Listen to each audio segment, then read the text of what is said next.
welcome you and to say how much I appreciate this visit, to physically express what you had already done by phone. We spoke on the phone and you extended your congratulations, but I think this follow-up with members of your team is significant and we appreciate it very much.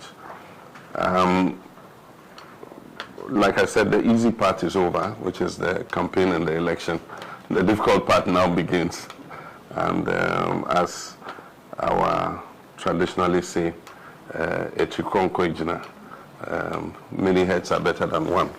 And you've properly analyzed the challenge of our democracy, and that is that we cannot harness all the human resource we have to be able to move the country in the direction that we want to go. I know that during your first term in office, you had to go to the IMF for support. Now, there's a marginal increase or a stability that comes along with being on an IMF program. So ultimately, you find that the numbers will start looking good. It's obvious. That's part of the whole objective of a stabilization program. But then, at the end of the program, unless there's a program of transformation, then you are likely to slide back into instability, which is what takes you to the IMF in the first place.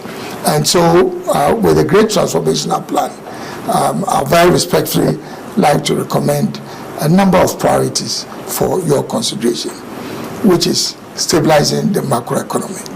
I know that because of our manifesto promises, there's a lot of pressure.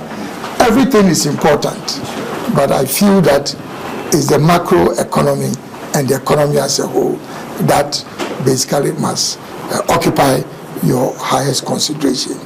The issue of corruption, which you've spoken about, and which robs us as a country of so much resources that we can channel into development.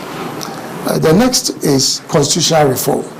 Constitutional reform that would enhance the quality of governance in our country. And I'm sure you're already aware of many of those areas that require reform.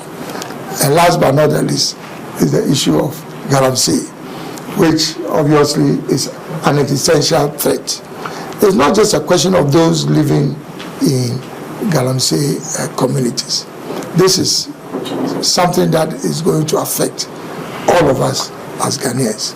So, very respectfully, I think that these two development paradigms, I would recommend that you look at them quite seriously.